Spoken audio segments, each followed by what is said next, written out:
This time on Attack of the Killer podcast, we will be celebrating National Indigenous History Month.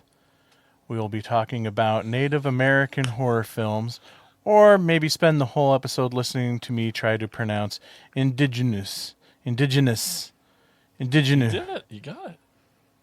On Attack of the Killer podcast. Attention planet Earth and beyond. Stay tuned for Attack of the Killer podcast. Attack of the Killer podcast.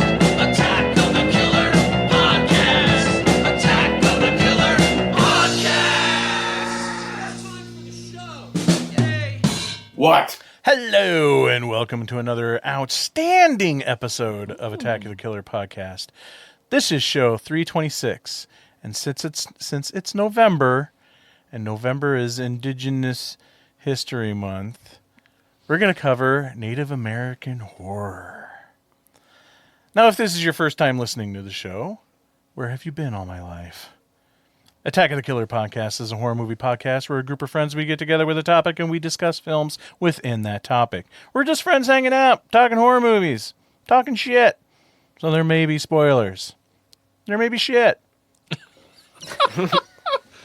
Oh. And guess what? We also have a Patreon. Our Patreon goes above and beyond a lot of other people's Patreons.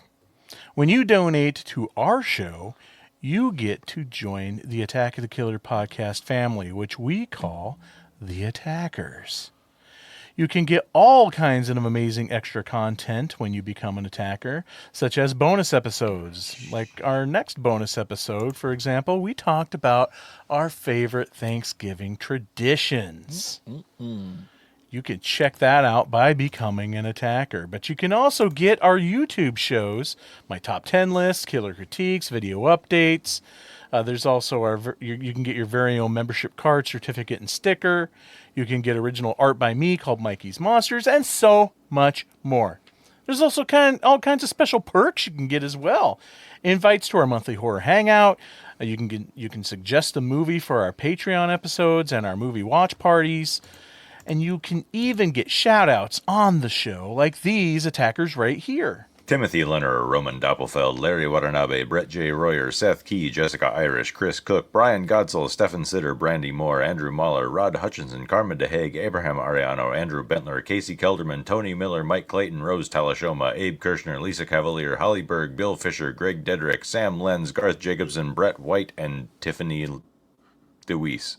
It still says Tiffany the Beautiful. I panicked. Did we do it? Nope, that was still all in one breath. I just lost my way on the last two. Okay. Yay. Oh.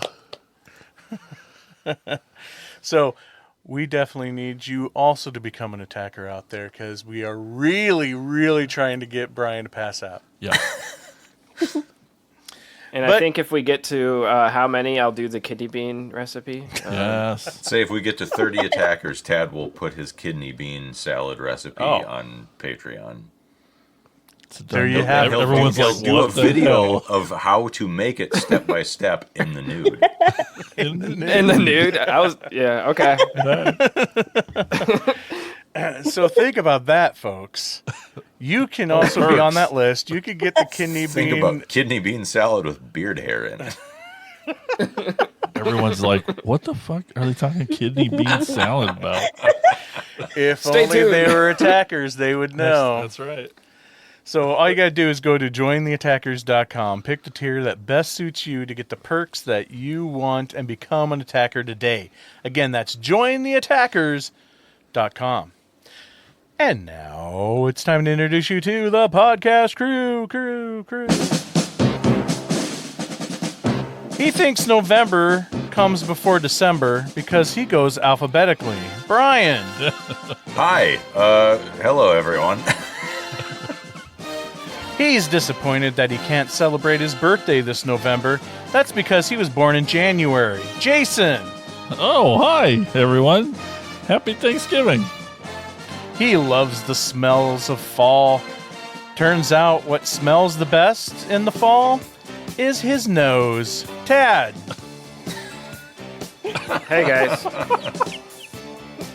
And last but not least, our very, very special guest, part of the Attack of the Killer podcast family, Rose. Hi. Hey! Hi, guys. Thanks for joining us. Oh, it's a pleasure. Thanks for having me. Would you like to share a little bit about yourself to our listeners at home? Who is Rose? Well, I am a huge horror film fan and also a friend of Tad's. I'm sorry. Oh. Dickhead. Yeah, I just love horror films. I love your podcast. You guys give me some good ideas and bad ideas on what to watch. So I felt like that yeah. bad ideas one was directed towards me. Yes. Could be. Guilty conscious. Yes. Yeah, so just thanks for having me on the show, I guess. Yeah, I'm well, excited.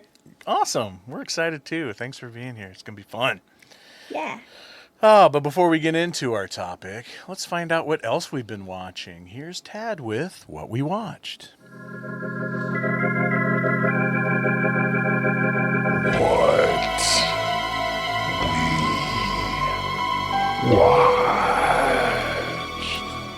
So if you're listening to this, you know that we're into November, which means technically on the calendar it's the end of spooky season, but it never really ends here on Attack of the Killer podcast.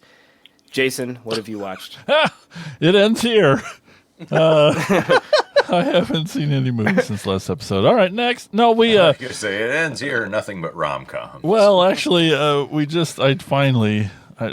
didn't talk her into it, but it didn't take too much. But I was like, I convinced Tiffany to watch Ted Lasso with me, so I'm really excited about that. We're almost through the Next. first season. Okay, come on, Can't it's the take best. that much convincing. That show is fucking great. I know it's one of the best shows ever made. But anyway, so that's what I am watching, and thanks. All right.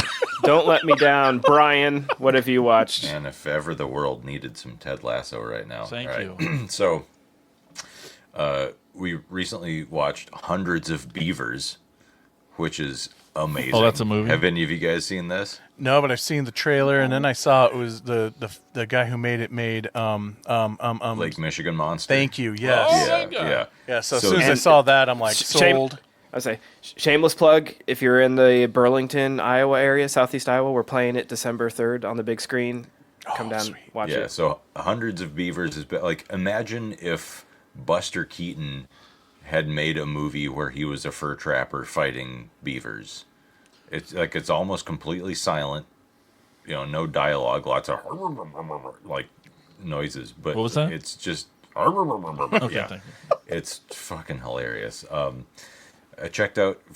was trying to watch some more Universal flicks that I hadn't seen for spooky season, and oddly enough, I'd never seen The Invisible Man Returns, the one with Vincent Price. Oh, So wow. check that out. That's a lot of fun. And also Man-Made Monster, which is a Lon Chaney Jr., like maybe third or fourth rung, like very low on the totem pole, cheapo movie where he's a carnival performer his shtick is he can take electric shocks, right?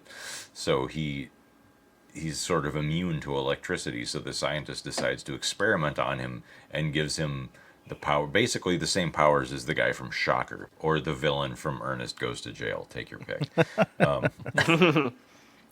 I watched Wood Chipper Massacre, which Yes. Oh boy. it's a shot on video horror flick, and from that title you expect a certain thing from it, right? You just assume it's going to be a gore movie, but there's virtually no blood in it at all. Nope. But it's really, really funny. Yeah. It's not even a horror movie. Actually, it's a comedy. Yeah, it's pretty much like a couple of accidental murders, and like it's you're shocked by the level of quality in the writing and the performances. Like, it's still amateurish because it's still a zero budget shot on video movie, right? But Yeah. just far better at what it's trying to do than you would ever expect it to be. It's probably one of the Based on best that. of the shot on video from that era of the 80s. And it's Yeah. interesting that you bring that up because that kind of ties in a little bit to Insane's picks this episode. Oh, interesting. All right. I watched a movie called The Hungry Snake Woman, which Vinegar Syndrome, or no, excuse me, not Vinegar Syndrome, Mono Macabro just put out on their last batch of special releases. It's an Indonesian folk horror movie. It has a really strange interpretive No dance shit. sequence. No shit, just it has a really strange, and that was where you were going to cut it Yeah, off. that- Brian's talking, that's what I was so saying. It's strange, yeah. Yeah, I mean the title alone, it has a strange, and you could have just ended it there. I mean, we know, yeah. Even for Indonesian horror cinema, there's some stuff in this that just like what? Yeah, okay. And this was actually one that we watched a couple of months ago, and I for some reason kept forgetting to bring up, but I made a note like say something about this time. Fall. You've heard of this movie, right? It's the movie about the two girls who like are adrenaline junkies who go climbing up this radio tower in the climb middle a- of the desert. Yeah. Yeah. So regular horror movies generally don't scare me because it's just something. I mean, like all of us, it's kind of my happy place, right? Like it's something I watch for comfort and to feel more grounded.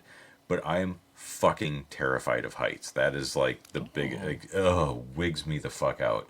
So through this entire movie, and it's shot very, very well, and the performances in the two actresses are great. They absolutely sell everything that's going on as they're like hundreds and hundreds of feet off the ground through this whole thing. And I just like every 30 seconds, I'm just going, At one point, I turned to Terry. He's like, "Is this what normal people feel like when they watch horror movies?" 'Cause I'm so fucking uncomfortable right now. So, yeah, there's that. So that's what I watched. All right, Rose, how about you? What have you seen recently? So I took like 2 weeks off of work, and that first week I went to Universal in Orlando and all that stuff. And the second week Hell yeah. I just stayed home and watched TV like all day, every day for a whole week. But I'll just try to narrow down what I watched. um, so I watched the Manhattan alien abduction on Netflix. Have you guys seen that? Like it's like a documentary. No, I haven't seen No, that. I think Nikki was watching it like last week, and I caught just like little Yeah. clips of it, and I was like, "What the hell is this?" Yeah, it was like this lady, like in New York, she claimed that she got abducted by aliens in Manhattan, and apparently she had like 23 witnesses that seen her floating out the window and everything. And then there's like an opposite side to it, where this lady is trying to like debunk her. So that was really interesting. I also Do you watched. believe it now? Kind of and kind of don't. But I did read a book on aliens and alien abductions.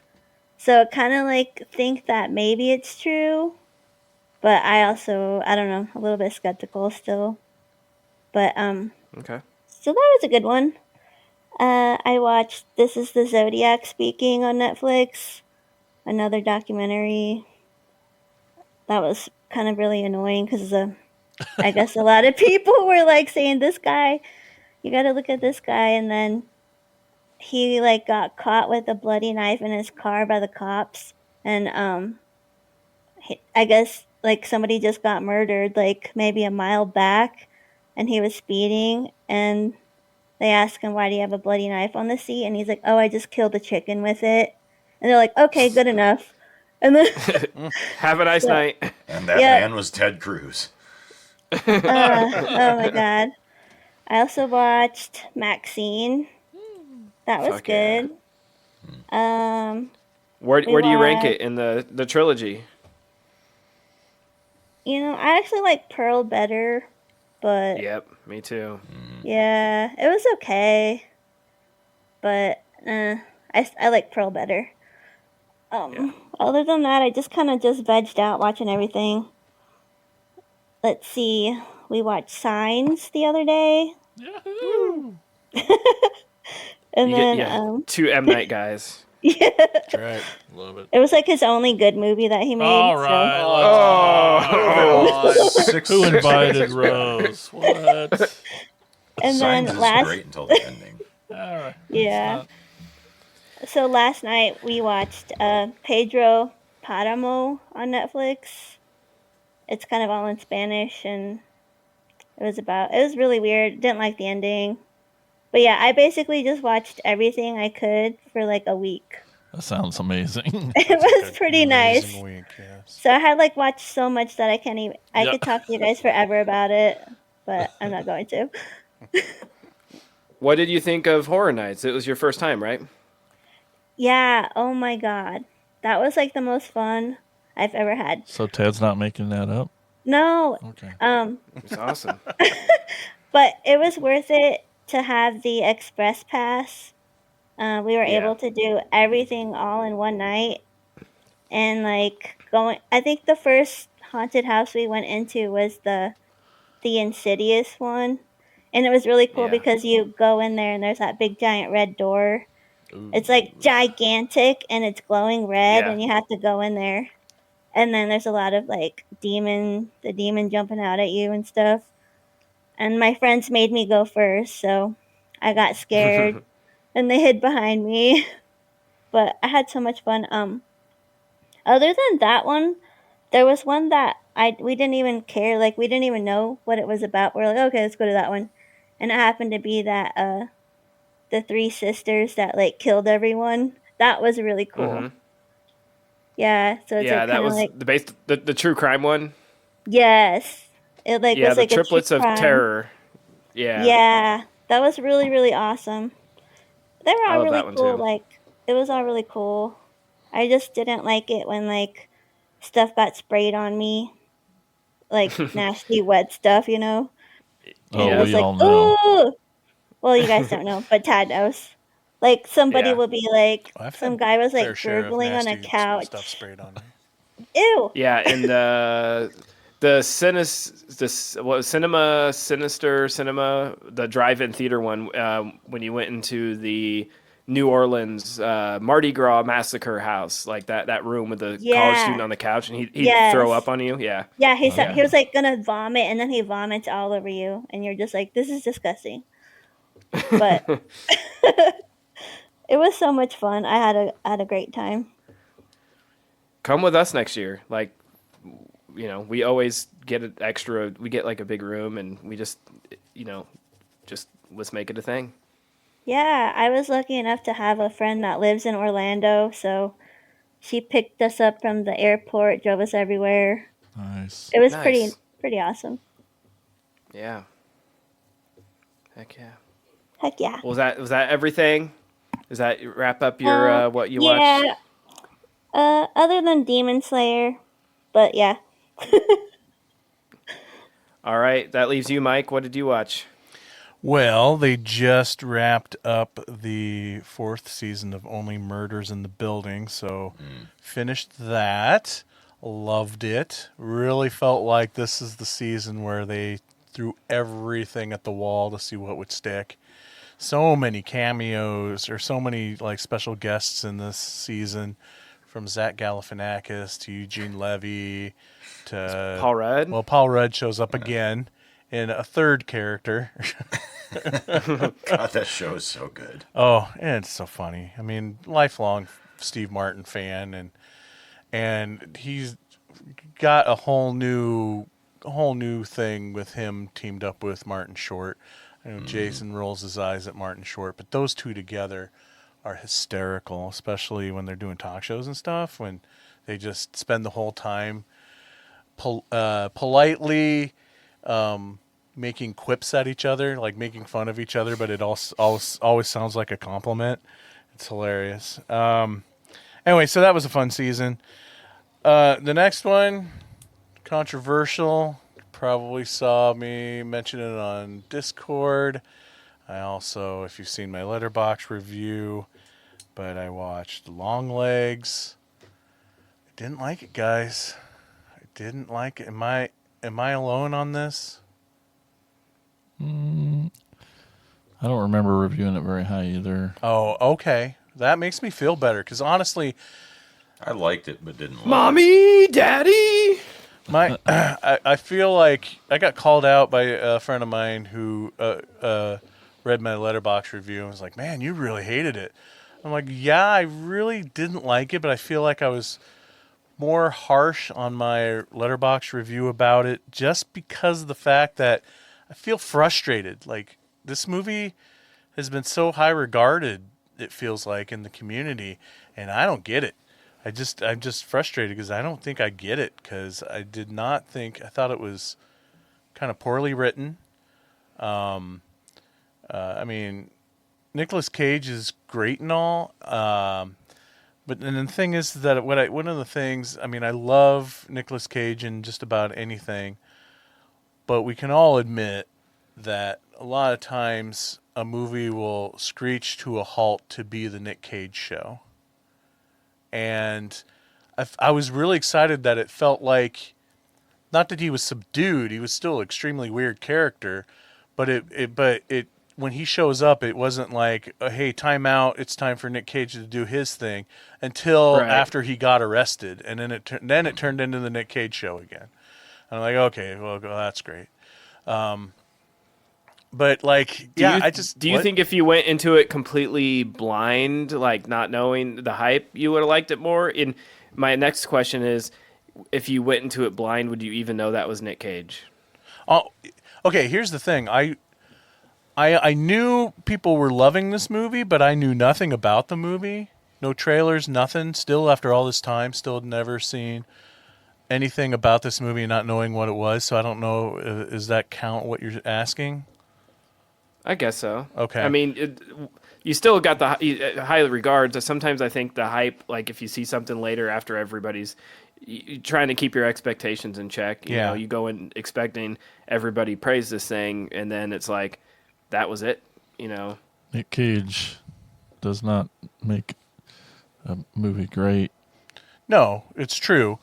But I will say, though, Tad, that I think it was by the second or third scene before I realized that it was Nick Cage, even knowing that Nick Cage was in the movie. Like Oh, that's him. No shit. Yeah. It did take me a minute. And that's where I really appreciated what he was doing there, at least in the first half of the movie. By the time when he's been arrested and he's being interrogated in that room, and he turns the Nick Cage-ness up to 11, that's when it's like, okay. Did you laugh out loud when he's driving in the car screaming at himself? I laughed my ass off. He's like, "Mommy, Daddy." He's like, that was very Nick Cagey too. Yeah, I forgot about that. That was definitely. I'm just like laughing thinking about it. That might have been the moment where I realized it was him. I don't know.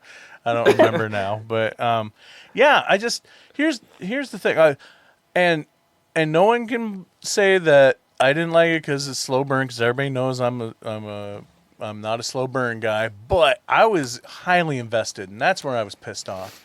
I was highly invested in this mystery. I loved the main character. I like how we all have our theories on why she is the way she is, but they don't ever come out and tell you that she's that. So I really like her character. The way the actress did a great job with it, and I was just so into her solving this mystery. And you Monroe. You cannot give me a psychological FBI mystery where they're trying to solve a case and then not solve the case. Like, the movie left more questions than answers, and to me that was shitty writing. My main issue, which I discussed on the show, was just like going supernatural. I'm like, I wanted this to be rooted, and it was so good when it was rooted, and then when it turns into supernatural, my interest dropped significantly. Me too, and I don't know if it was just because it was supernatural, because I had a feeling it was gonna be anyway.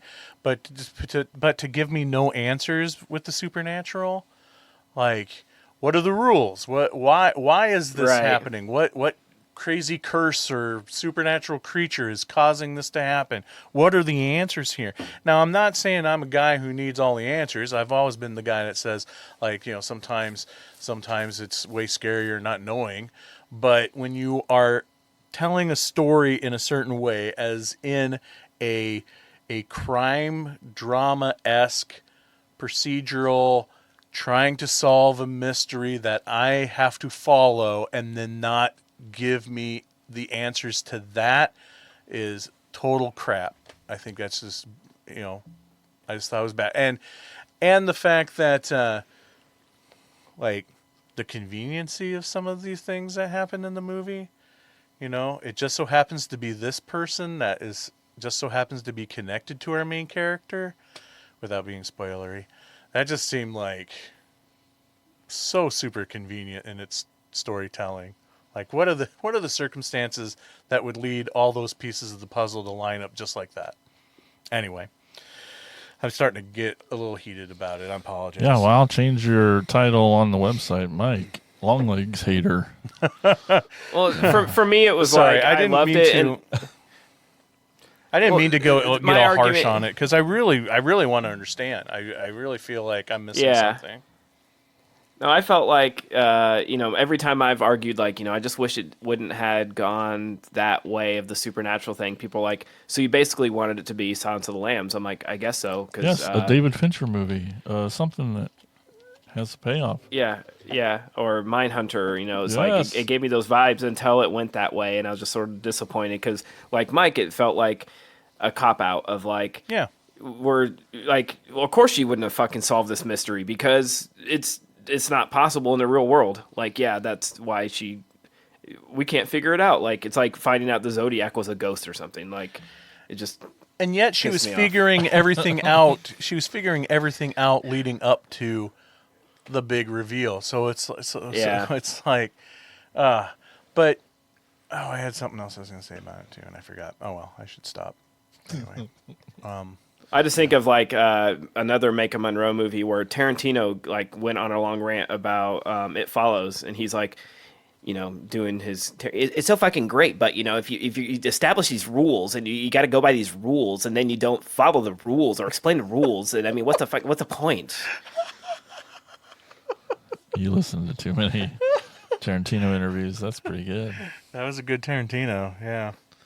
Well, cool. I don't feel like I'm quite alone in my feelings about the film, I guess. I mean, It wasn't perfect. I think I love Oz Perkins. I love the look of it. Yep. The Yeah. cinematography's fucking gorgeous. The score's Oh, gorgeous. man. The performances are awesome. But like you said, the writing, it just the story itself, especially towards the end, just got really messy and just sort of like, this is where it had such a great build up, and it just couldn't stick the landing.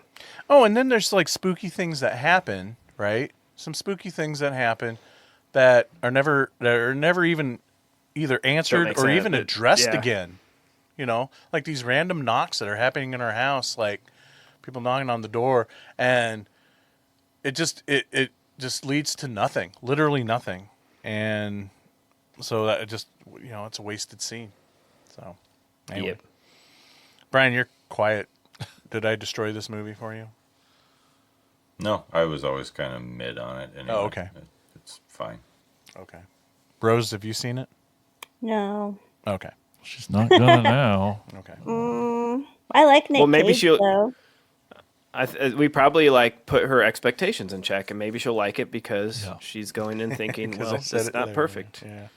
Yeah. There's some great things. That It's like, I think it's there's a lot of absolutely worth stuff watching. like in the Yeah. how and the why of it, it's a lot of background context clues. Like, why is he doing this? Well, he wants to be a singer, and there's all these like posters of rock and pop stars in his thing, and he's always singing songs. So he made some deal with the devil to become famous, but it, for whatever reason, backfired on him. So now he's got this contract with the devil to fulfill, and that's why he's,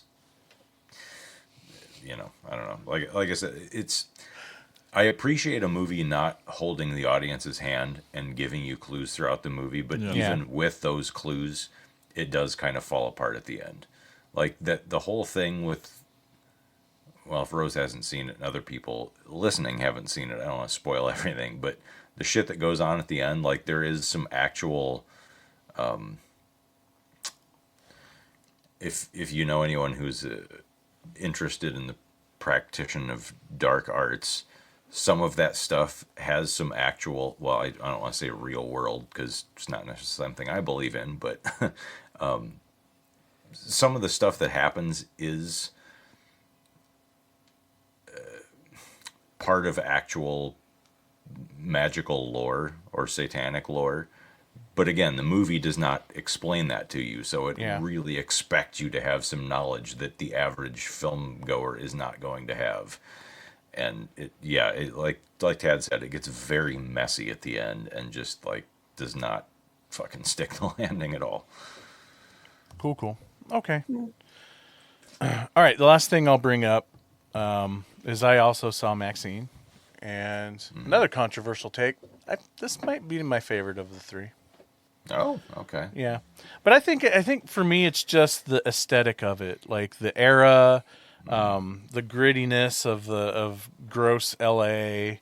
I think that's what appeals to me over the other two. Not that I didn't like the other two. I love the whole trilogy. It's great, but like the music. Yeah, I mean I was just hooked Very from that 80s opening giallo kind of vibe. Yeah, it does have some of that too, but I'm also talking like some of the 80s rock that they they use in the film. Like I was hooked instantly in that opening scene where she's just kind of strutting around. That's fucking cool. Yeah. I can't remember the song that played, but like it just felt so 80s epic to me, and I just dug it, and I was just sucked in right then and there. Now I know I have to go back and watch the whole trilogy. I mean, it got explained to me, but I must have forgotten the other two because I was so lost on the reveal of her father. I'm like, what? Mm-hmm. What? Where's this coming? So. It's like the very end of X, right? Where Apparently. So it's been so long since I've seen X, I don't remember it. So I was like, where's who? What? So, anyway. Yeah, it's like, Mia Goth, you're playing too many people, and what the fuck's going on? Yeah. Went a little too off the rails at the end, I think, for me. Yeah, it did. I would say Maxine is probably my least favorite. Pearl is arguably the best movie of the lot. X is still my favorite just because that's the one that falls into my preferred aesthetic of like just gross, grimy Film. 70s Yeah. shit. Yep. Mm-hmm. Absolutely. Anyway, so that's what I watched. But Tad, what did you watch? Man, like I got like I had the like Halloween sadness. I was like, I need to like pump my veins full of Halloween, like right in the last few days of October. So I watched like I won't talk about any of these. Just my list of what I watched over from the last few days of October. Something Wicked This Way Comes, Halloween 4, The Halloween Tree, Halloween, It's the Great Pumpkin, Charlie Brown, Halloween 2, The Lost Boys, Beetlejuice. Just crammed all those in. And that was sort of just, Halloween 3 also. I just sort of wanted to like go back to the classics. I had watched some other stuff and it wasn't putting me in the mood. And it was just a weird year. But I also try to put emphasis on like, November 1st doesn't mean the end of it for us. We have a horror podcast, and we get to continue this forever. We're never going to stop. So outside of that, I watched something new that I'm very excited for you guys to watch for the year-end episode and let me know what you think. It's a new movie called Crazy House. Has anyone seen this? Nope. No, No. Nick Frost and Alicia Silverstone play a is that the married one couple. that's where it's like a TV sitcom, but goes wrong? It's like an 80s, late 80s, early 90s sitcom. Like it plays like that with like the live studio audience, which they show on camera, and they're living in this picturesque. I mean, Nick Frost is like the fumbling, stupid dad who keeps messing things up. He's like Mr. Bean. He trips over himself, and Alicia Silverstone's like his wife, who's just like oh, you fumbling moron, you screw everything up, and I have to make this house right. And he has 2 kids, and he's very Christian, and he's like, he has a teenage daughter and teenage son, and I mean, it is like ramped up. It's like Too Many Cooks, where it's like ramps it up Oh to like my 100, God. like really. But and I don't want to spoil too much, but it starts that way, and then his fumbling idiot ways, he this isn't really spoil. He breaks a water pipe, which means he has to call these people over to fix it, and that leads to disastrous events. It goes from that to like where you cannot imagine. I mean, it is it goes batshit, and it just ramps up throughout the movie. It gets worse and worse and worse, and then it's like fever dream. It is, but it's hilarious and weird. It's very weird. I wouldn't even recommend watching the trailer. Just watch it, and it's like just it hit video on demand recently. It is. I can't like say anything about it without spoiling it, but it is very bizarre. I've never seen anything like it, but I loved it. I thought it was hilarious. I watched Terrifier 3. Yeah, Like, but you don't more- like the more franchise money. in general, though. No, but like at least I thought like, okay, 2's an improvement from 1. So like, we're going in the right direction. And I thought maybe, just maybe, like, okay, now they are working with like a real budget. And they kept saying like in the promotion for this, like, we learned our lesson from 2 and this one's shorter. And, and I'm like, it's still over 2 hours long. And the Damien Leone still doesn't know how to fucking edit. It just drives me nuts. Like, I love independent cinema, and I love that it was like #1 movie in the country. But what's really weird to me is like, it feels like 2 was such this big deal, and Art's become this household, horror icon overnight, and you can't go somewhere without seeing him, and everybody loves him. But like 3 came out, and it's like, I don't know anyone who's fucking seen it. Like, I don't know anyone who went to the theater. Obviously people were, because it became the #1 movie, but it was, during a really quiet time at the box office. But it's like, it seems like this sort of came out, excuse me, and it was just like not as big as 2. I don't know. And it's weird because it's like a Christmas setting. So I was like, why did you put it out in October? Like, you should have, I don't know, I guess because it's still, I don't know. I thought it was boring, to be honest. And I was at least thinking, like the second one, okay, like at least they'll, have some rad kills. And it felt like that was like ramped down a lot. There's like major characters killed off screen. I'm like, you do not kill someone off screen in a Terrifier movie. Yeah. Yeah. And it looked more polished because like clearly they had more budget. But like I said, when Damien's still doing like the directing, the effects, and editing, it just reminds me of like Rob Zombie, where it's like, let someone write your fucking screenplay. You're a good director, you're a bad writer. Where Damien, I'm like, you're a good special effects guy and not a bad director, but you're a terrible editor. He doesn't know how to like leave shit on the floor. It just seemed really pointless where they were like, well, Terrifier 2 made a shit ton of money, and now, we got to make 3, and we don't have an idea. So what do we do? What if we made him Santa Claus? Like, there's like there's not a fucking story to it. It is so boring. I mean, they just did the whole horror sequel thing again, where it's like, it reminded me so much of like, a Friday the 13th, a Halloween, and not in the good way, where it was like, Art is still out there, and he's, these poor characters from the second one have PTSD, and they're just wondering, like, Art's body was never found. He could still be out there, and Art's just killing people on his way to get back to them. And that's literally the whole movie. And I'm just like, and it's set during Christmas, and it's just so boring because like the lead girl from the second one, she's in a house the entire movie just talking about the trauma from the first or the second movie. It's such a waste. I don't know. And not one kill. Like, people were talking about people leaving the theater. And I'm like, at least with the second one, like when he killed the girl and poured like salt on her body, that was fucking gnarly. There was some really inventive kills. I can't tell you one kill from this movie. I don't remember, and I just watched it like 2 days ago. I just really let down. I mean, for not even expecting much. Yeah, not my favorite. Maybe this review and people will go watch it and think it's going to suck and they'll like it. But maybe watch it around Christmas because it's a Christmas movie. But the other thing I watched, and this will be my last one, was just last night. We went to the Englert in Iowa City, which is a big performing arts theater, and they had a 20th anniversary screening of Napoleon Dynamite with the cast there. God. They had, Yes. John Heater. John Heater was there, and John Kreis, plays Uncle Rico, and I don't remember his name, the guy that plays Pedro. But they were all there. Efrain Ramirez. And that was tons of fun. I love that movie. That, was like, that came out my senior year of high school. It was like the perfect timing.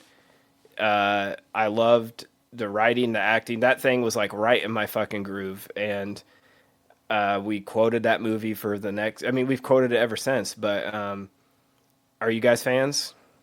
Oh, yeah. I love Big time. Napoleon Dynamite. I love that Okay. movie.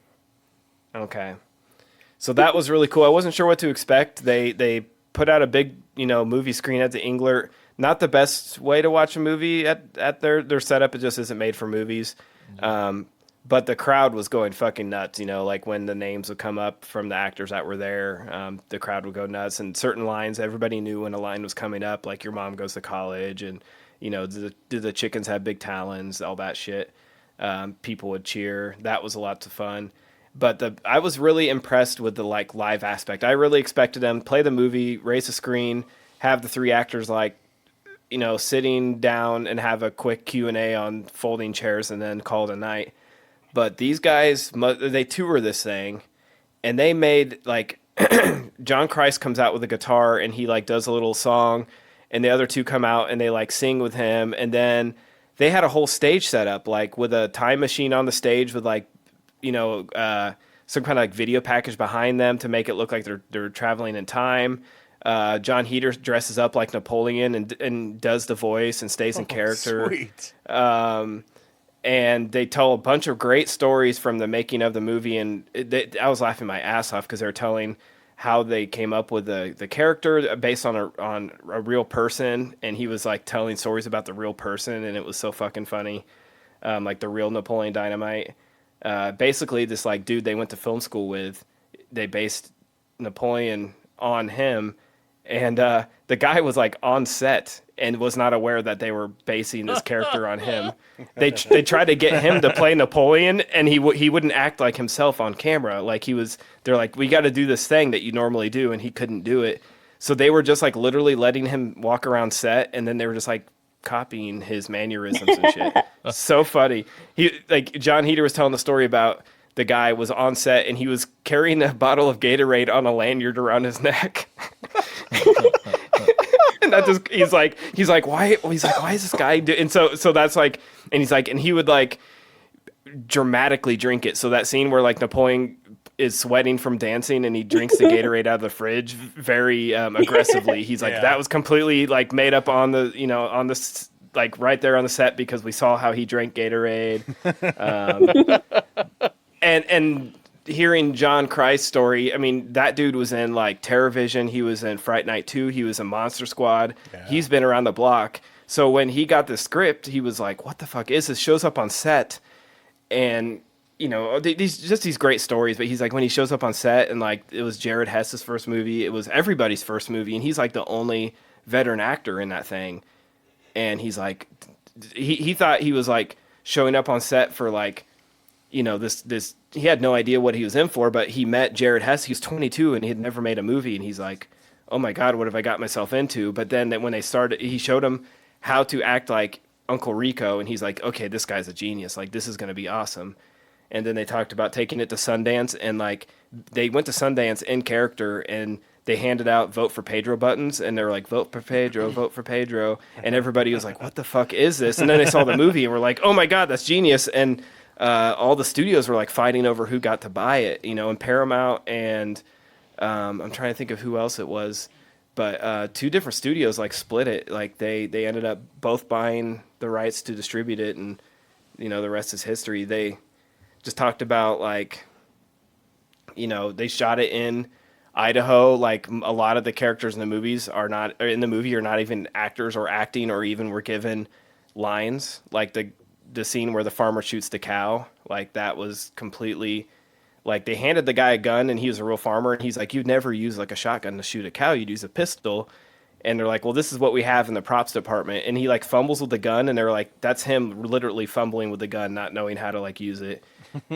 Just some really fantastic stories. They did like a dance off with anybody who dressed up in costume. They brought him up on stage and had a dance off, and this dude dressed as Rex Kwon Do and he won. That was fucking great. He pulled like a bunch of kids out of the crowd and had them do like the interpretive hand dancing scene. It's a well-oiled machine. Like they know how to get the crowd going, get them involved. It was so much fun. I was really impressed by just like the show they put on. They could have just done a Q&A and left after 20 minutes, and they made it. They took it like 90 minutes and did this whole thing. It was awesome. I'm so glad that we bought tickets and went. It was such a fun night. And that's what I watched.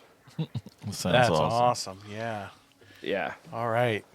So now it's time to get into our movies for this topic. Jason, what's our first film for this evening? Woohoo! We're going all the way back to 2019 with Blood Quantum.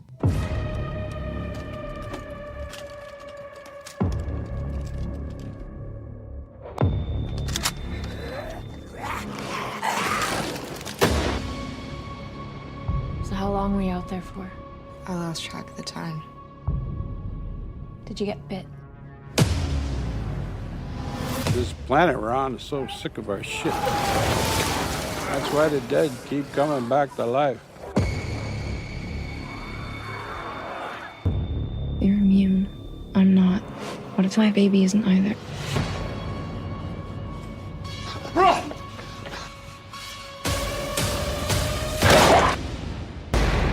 It's bad. Ninagasi.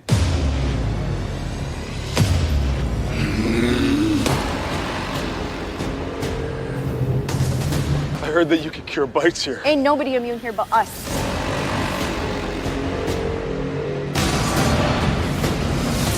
One of them could come in here and infect this entire camp. Behind you. You wanna live?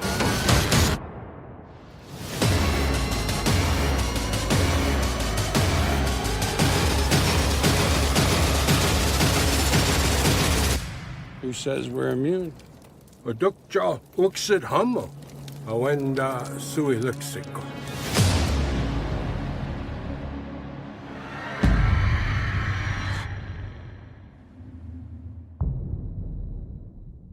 The dead are coming back to life, and almost all of Earth's population are decimated due to a zombie virus, except for the isolated I knew I was going to mess that up. It's a reserve of Red Crow, whose indigenous inhabitants who are strangely immune to the zombie plague.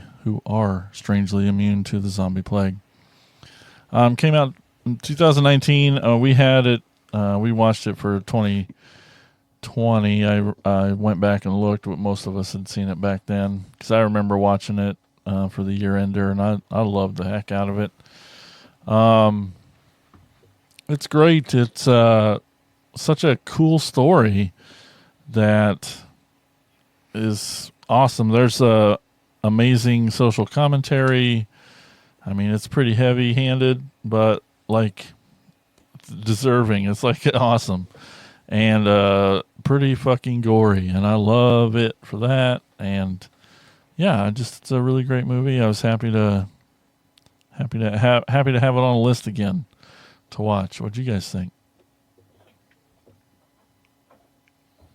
Nobody jump in. No, that's fine. Oh. Well, I thought it was really, really good. Also kind of like a different spin on like a zombie movie. Yeah. I like how like the natives were immune to the fire. Yep. I think you muted yourself, Rose. That's There. Does it work? Am I There you back? go. There you go. I don't know. Cody was in here, so I was like hovering on the Cody. button. So I was like, he was making noise. Yeah, they had so many nicknames for people. I was trying to write them all down. Like there was Lysol, Bumper, Burner, Shooker, like the Muppets. Like I was just like, what the heck? I Yeah, liked the all the writer was having nicknames. fun with those. Yeah, I was just like kind of hard to keep track of who was who, but I liked the story. Yeah, this was I don't recall watching this for the year-end episode. Did you happen to see it? You did not. Like, You were the one Okay. who did it. But, yeah. okay, so this was. I was like, I hope I didn't because I liked it. I thought it was really, really cool. It starts off so small and I love really the way it starts. Yeah, really just like I said, starts small and then really snowballs up to a really wild ending. As in a world where we've seen every version of a zombie movie of, Living Dead. We've just seen it from every angle that it's, no pun intended, been done to death.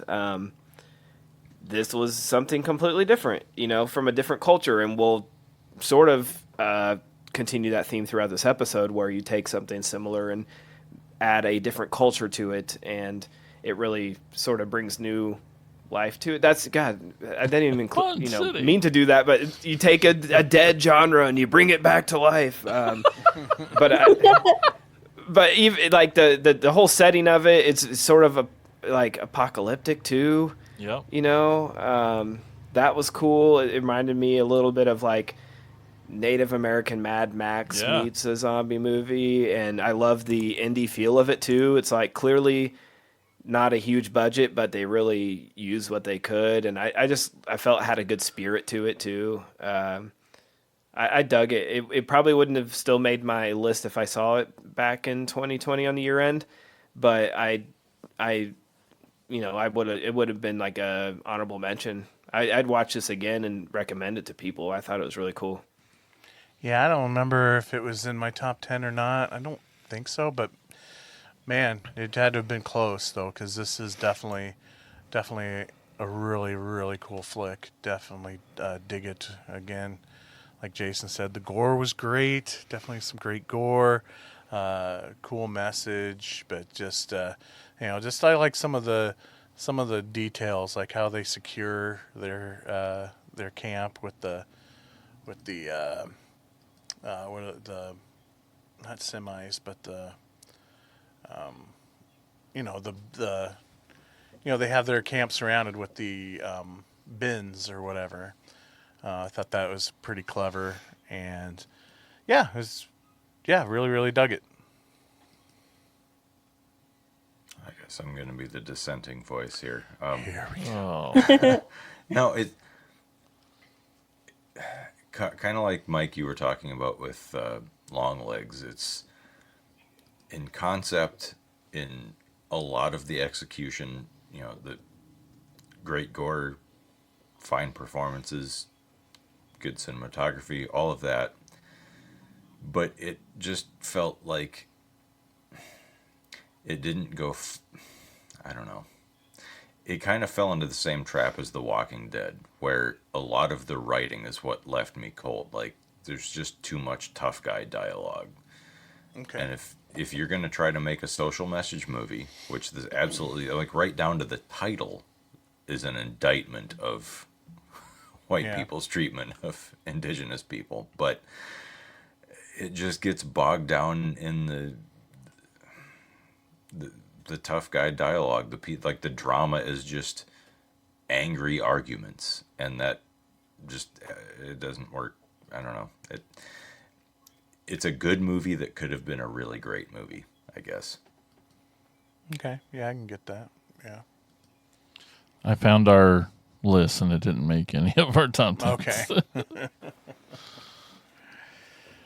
All right. But the gore was awesome, right? There were some really cool kills, like putting the chain to trip them when they come out the door, and then bam, you can just get them. Stuff like Yeah. Or like when like half of that guy's body was like thrown down from the second story and scared the other guy. yes. And then he was hanging by his guts. We were like, whoa. Yeah, that's But that was pretty good. Absolutely. This was the first time I seen it, and then I went back and watched it again today. Oh, And nice. I noticed something else that I didn't even realize from the first time.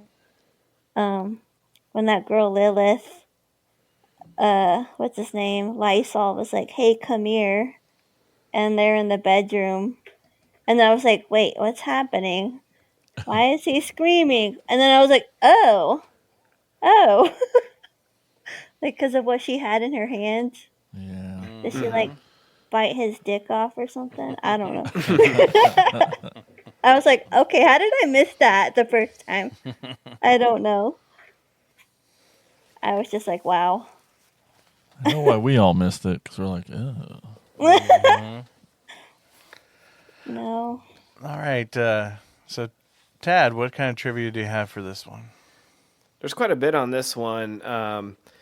Blood quantum is the actual, like the term is the measure some Native American and First Nation governments use to define if a person has indigenous ancestry. So it's like a play on words, you know. Nice. It's a cool title, even if you didn't know that. But that it has a tie to like the actual culture is really cool. In the beginning of the movie, when Moon asked Trailer what took him so long, Trailer mumbles "fish mittens," which is the name of the strip club from the movie Rhymes for Young Ghouls, also directed by Jeff Barnaby. So a just fun little Easter egg from a movie that none of us have probably seen. Something Mike would do, yeah. But it's sort of cool, yeah, to, you know, connect them, and they're technically in the same universe because there's a strip club that is at both. What was the name of the strip club again? Fish Mittens. I don't know if I'd go to a strip club named Fish Mittens. All right. I'm just saying. I don't know either. Yeah. Originally, this was pitched in 2007 at the TIFF, which is the Toronto International Film Festival. They do a thing called Pitch This, and it took 13 years for them to finance it. But that's a long time. Yeah. But they got it made. And then the final thing it had was director Jeff Barnaby said that he had been reluctant to make a zombie film until he came up with a distinctive angle, and that was, what if the Indians had been immune to smallpox? Sort of a cool way to look at it. Yeah. Like, when you put it simply into one sentence, that's a cool idea, concept to base it on. Because like I said, you know, zombie genre is just, especially, I mean, now it feels like people sort of backed off from it because of oversaturation. We're getting another 28 years later trilogy. Yeah. So we'll see how that goes. But, you know, it was done at a time where like everybody was sort of sick of zombies, and they did something different with it. And tied to that, I do love that line of like, who says we're immune? Maybe the world just forgot about us. Yeah, man, that's good. Yep. Deep shit, man. Deep. Sweet. All right. So there you have it, folks. Brian, what's our next film? Our next film is from 2022, the prequel to Predator, Prey. Why do you want to hunt? Because you all think that I can't. I saw a sign in the sky. I'm ready. Muy nita.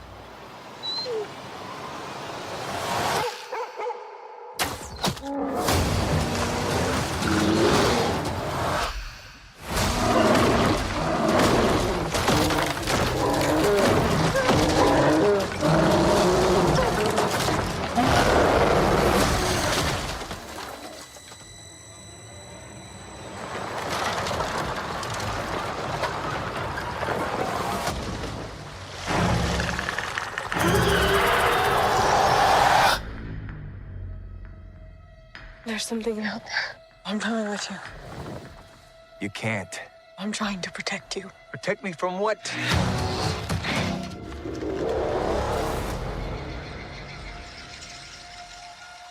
It's time.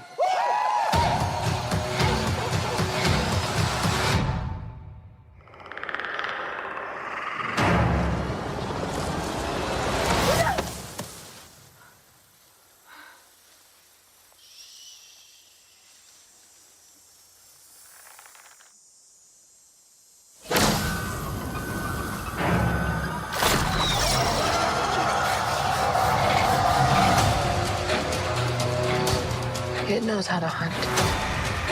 I know how to survive.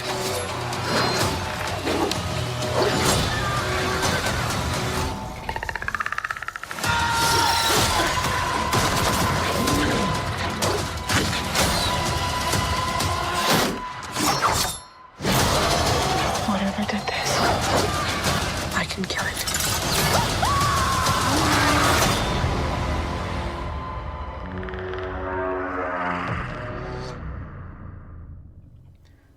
Early 16th century, a young Comanche woman named Naru is in training to become a healer for her people, but her true passion lies in proving that she can be as great or greater a hunter than her brother, and she will get that chance when what everyone else thinks is a cougar is picking off members of her tribe is actually one of the Yautja, which I think that only ever came up in the comics and novels, that name, but that's what the predator species is called.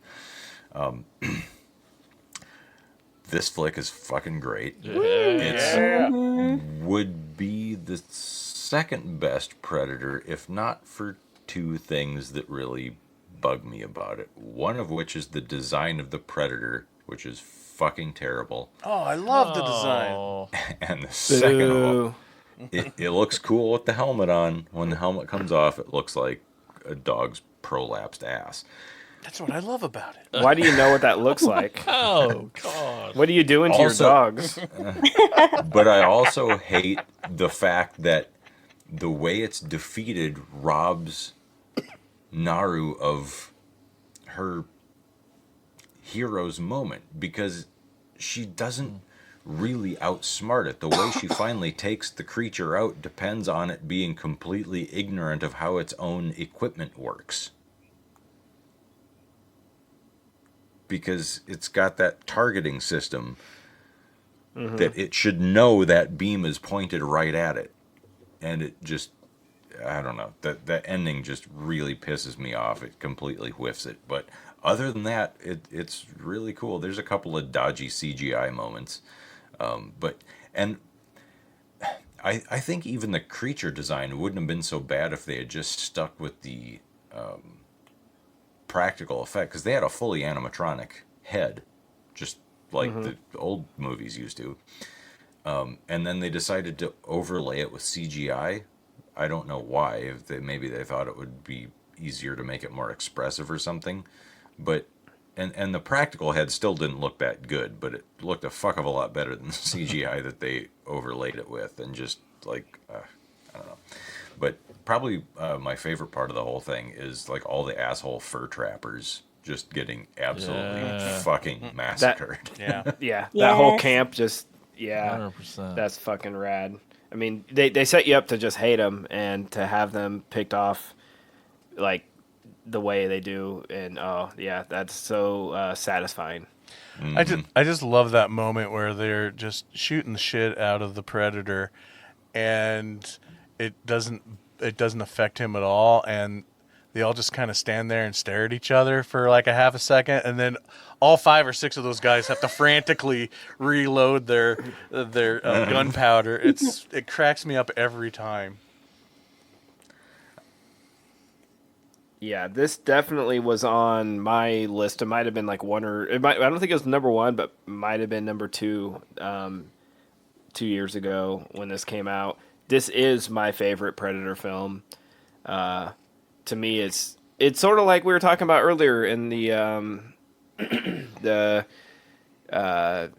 Maxine, Pearl, and X trilogy, where I would say, Brian, you would say this is probably the best made Predator movie, correct? I mean, you could easily say that, right?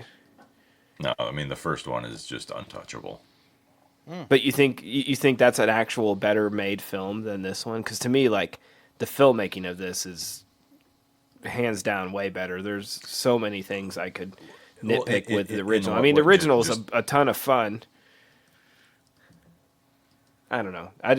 To me, like, this is film wise, it's sort of like The Pearl, where it's just like the best film, even if it doesn't have that nostalgia. It doesn't have, it's not quite the robust, like, testosterone action film of the first one. But to me, it's this not is so much the testosterone action film aspect of the first one. It's that the original movie is also like undercutting that aspect of it, like, because all of the action testosterone shit is what gets them killed, and at the end he has to outsmart the thing, which is the same here, except she doesn't technically outsmart it. It is just too stupid to know how its weapons work.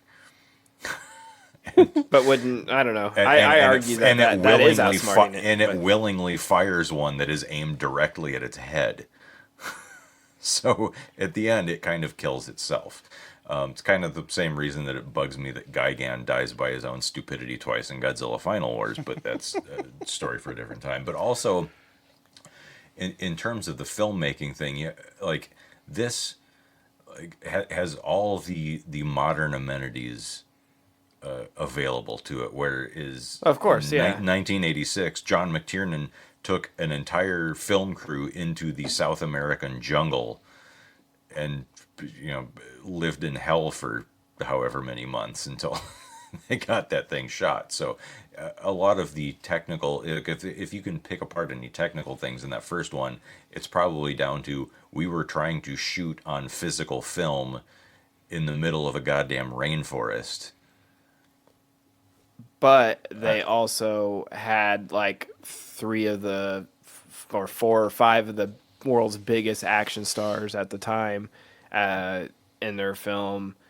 That doesn't make the filming any easier. They're just weightlifters. It doesn't mean they can do I know. shit I'm not. out in the wild. I'm just saying it had some advantages that this one didn't. This one has no recognizable actors in it, and it's still fucking great. Like, I don't know. I mean, it's a dumb argument to even have which one's better. It's great. The They're both fucking performances awesome. have fuck all to do with how good the first one is. Yeah, the performances in this one are better, unquestionably. So, and I'll sound like a broken record. I mean, like we talked about the last one, taking sort of a dead thing and bringing it back. Like, I love all of the Predator movies. No matter what, like, even the worst Predator movie. Well, I wasn't thinking about. I was going to say, don't, because the Predator still exists, and that's pretty. I love the Predator. I like too. the Predator. I fucking Really? love it. Oh, I don't care. okay. Yes. Even Robert Rodriguez's Predators. What is it? I like that one. That one's pretty good. I love that one too. My least favorite is poorly, but it's still fun. Yeah, I think my least favorite is Predator 2, actually. What? Oh, okay. Yep. But we're not. You put him in the city. I don't care about him in the city. I want to see it. Like, this is such a cool idea. Yeah. And after this, like, so many people were like, what if you took him to medieval time? What if you dropped him on a pirate ship? Just like, what if, he fought fucking ninjas, like, all this shit. And the answer to almost all of those is in the Dark Horse comics. Right, exactly. Yeah. But I just love that someone greenlit this and it got made, but they were dumb enough to be like, it's fine just to go straight to Hulu. And I do love that, like, it should have been in theater. That's a fucking you're right. crime. Yeah. And that's what I'm saying is that, but they sort of like ate crow, because then it's like the only Hulu movie that's on physical media. I'd literally, like the day before Mike gave us this list, I got the 4K in the mail, and I was Nice. like, fuck yeah. I still need to pick that I up. watched this, Meant to be. like opening the day it dropped on Hulu. I went over to Blake's house and we watched it on his projector, on his huge projection screen with like better sound than any theater in town has, and it was just so fucking cool. I mean, it's the closest you can get to, like, outside of actually watching it in the theater. So my first experience was like, I was completely spoiled. So getting to rewatch it this time, at home still, but it's still, seeing it in 4K on a really on my Beautiful. system was just such a beautiful film. And the second time around, some of the CG stuff bothered me a little bit more, but it's still, I think it's, you Just know, budgetary problems with that. Like it could budgetary, and also more time, like more money, I like whatever. in my mind, I'm just thinking like, you know, well, they don't want to try to like train a bear. This movie didn't harm any animals. You know what I mean? Like it's more humane or something. I don't know. It's still badass though. I mean, for the predator to like have the blood from the bear dripping down, what a fucking cool scene. And what's her name? Mid Thunder is just so fucking cool. Like, I just want to be her. Like, what? Right. Just Yeah. what a badass. What a She's badass. probably, I don't even, fuck probably. She is the best protagonist in any of the Predator movies. Yeah. Like, Yes. without question. Like, her, and figuring out that trick with the, being able to make her hatchet return to her. And, you know, her cute pet dog. But you were talking earlier about, like, you know, somebody injecting new life into this. The director and co-writer Dan Trachtenberg and his writing partner Patrick Asen, they had been working on this since like 2016. So it was a really long road for them to get this finally into production, and they produced, or excuse me, they approached one of the producers when they were making The Predator in 2018, and I would assume by the time they got done with all the reshoots and shit for that movie, the producer's like, oh dear God, I'm so glad somebody brought me a script for a good Predator movie, because we're going to need something to haul our asses out of the fire with this fucking shit show. And I saw, the like, fact that this finally got produced, like, that, you know, they got it made, and that's awesome. Yeah, I saw, and it's not my trivia, but I saw it in the trivia, was that they had been working on it forever, and then, like, when it got announced and sort of leaked online that this was happening, he was really bummed, because he was hoping, like, that by calling it Prey and just having it drop on Hulu, like, people wouldn't even know that there was a new Predator movie, and they would just, like, it would, like, break the internet. Like, holy shit, there's a new fucking Predator movie. We didn't even know about it, and it's like a Native American thing. Like, he wanted to surprise the world, and it's like, you can't do that anymore.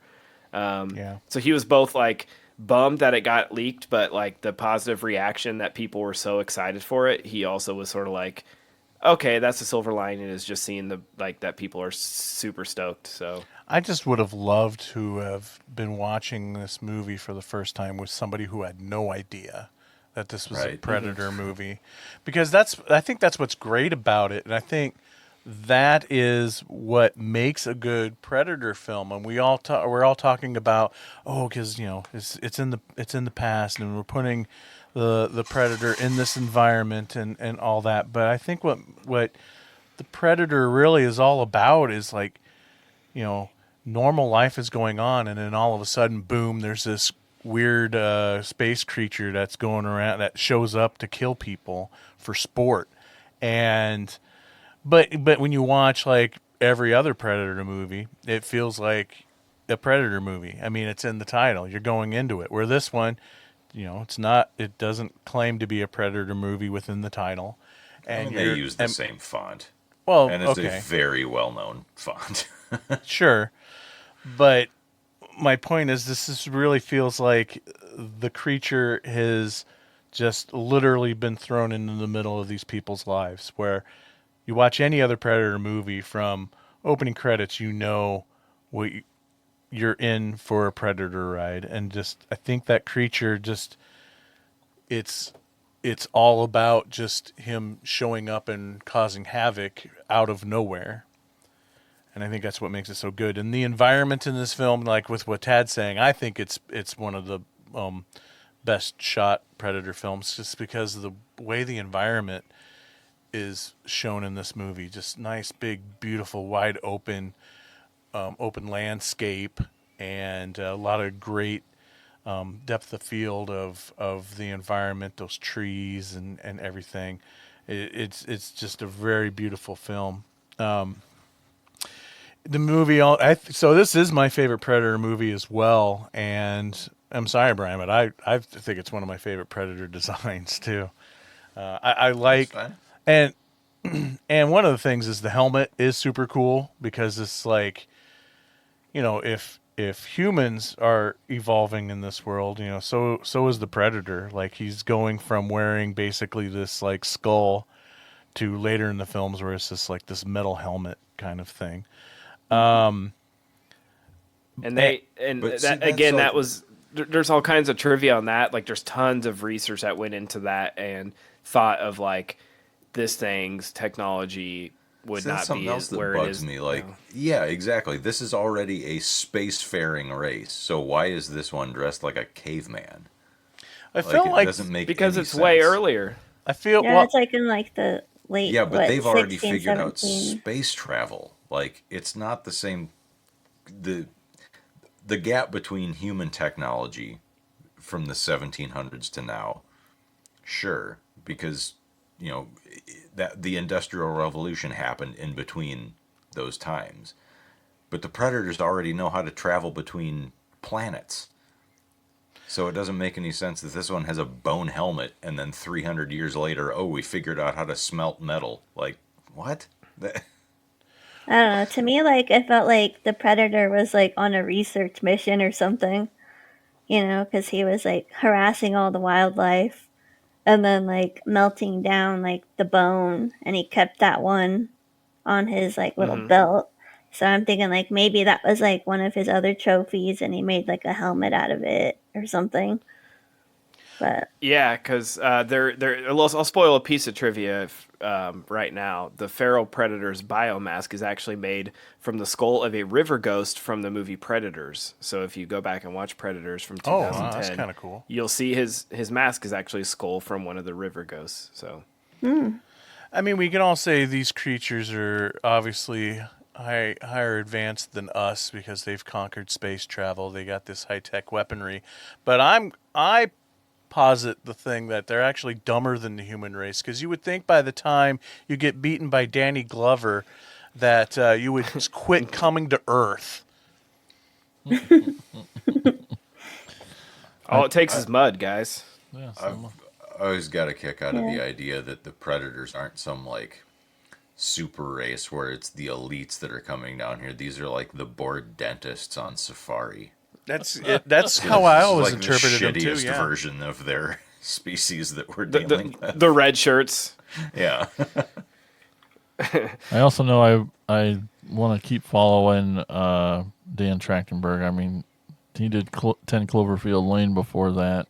Oh, that's right. And it shows He's Predator currently Badlands. making the next. Yeah, he's already making Next two.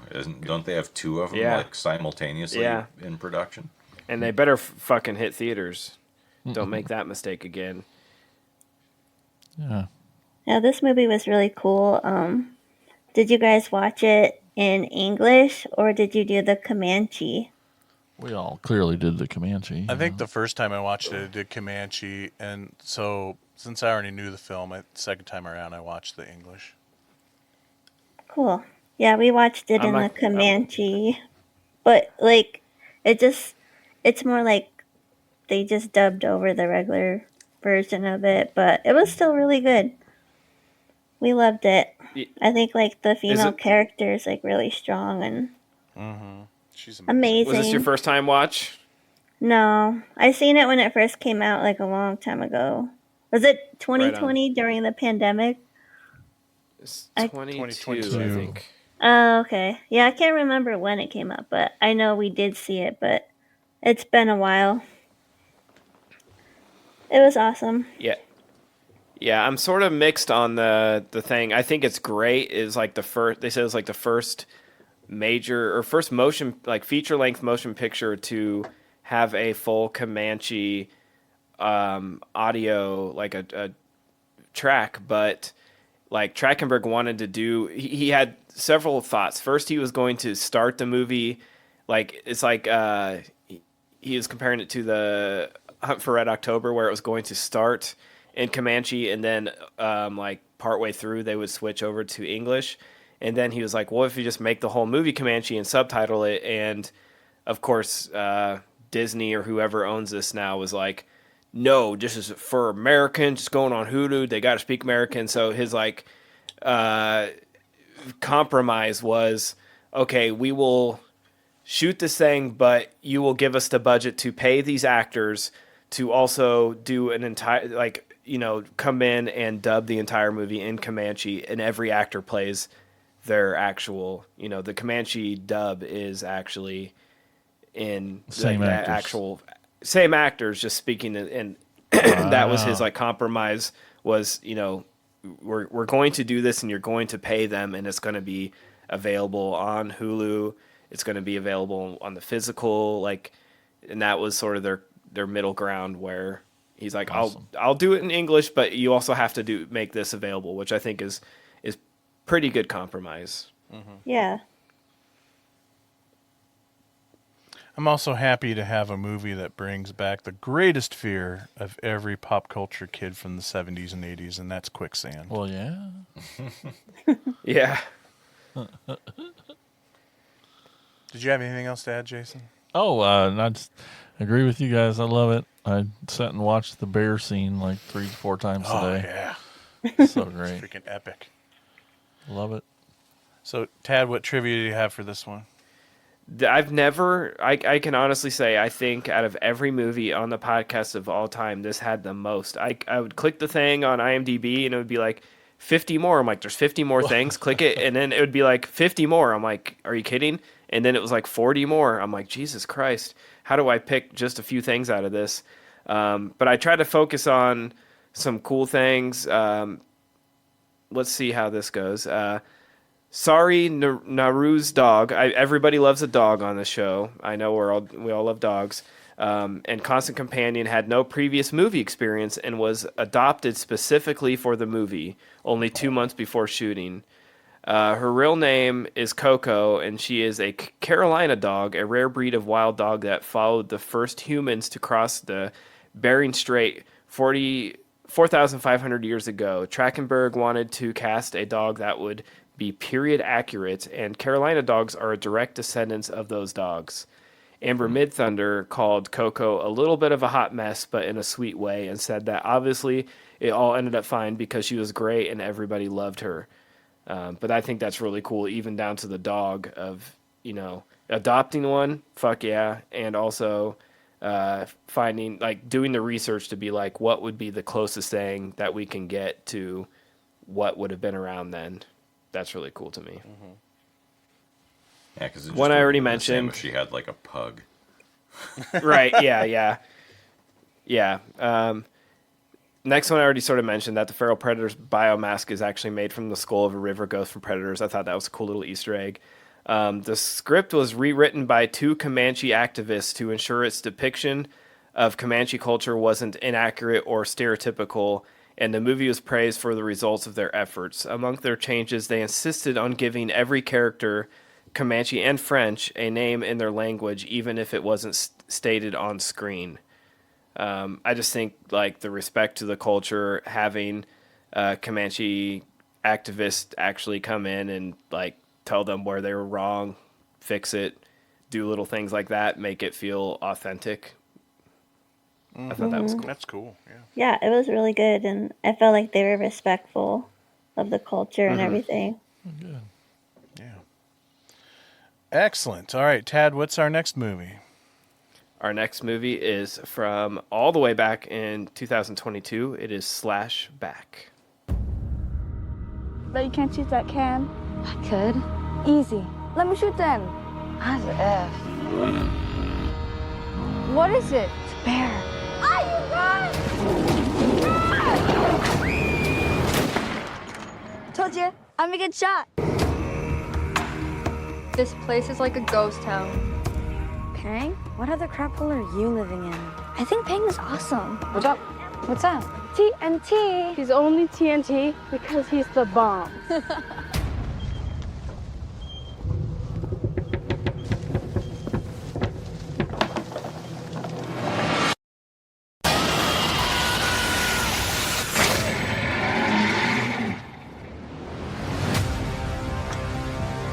What is it?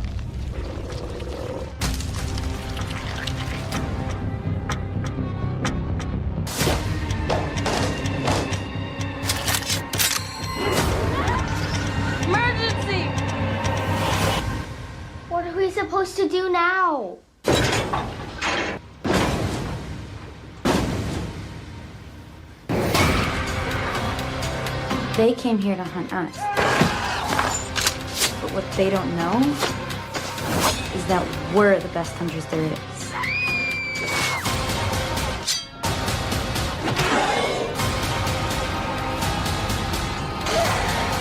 Let's go hunting. I liked him first. He was talking to me. Fine. Can we go back to hunting a blood-sucking alien? Four girls who like horror and alien movies love their phones, and even their poor elders who believe in shapeshifters because they didn't have the internet realize local disappearances are linked to a shape-shifting alien. This is like such a little indie gem, I think. It's far from perfect. I had my qualms with it.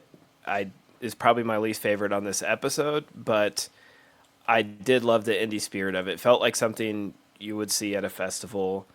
It sort of wore its budget on its sleeve. Obviously, the cast it reminded me of like Native American Attack the Block. That's exactly what Terry said when we were watching it. Yeah, but I felt a little bit like the Attack the Block boys. At least some of them were actors. This one felt like they literally just pulled these girls off the street, which sort of lends to the, indie spirit feeling of it, but also is distracting at times where it's like not always great or not ever great. And pretty distracting at times, especially when, like, the scene where they're all go to like the party.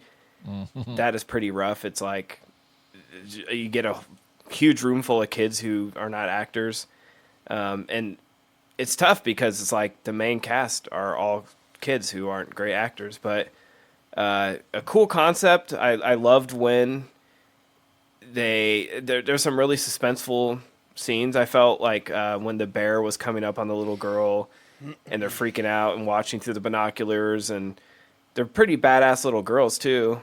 No one's believing what's happening. They're not listening to them. And then it's a movie thing where, the kids are crazy and they're not seeing what they think they're seeing and no one believes them. And then when shit hits the fan, you guys were right. And they end up saving a day.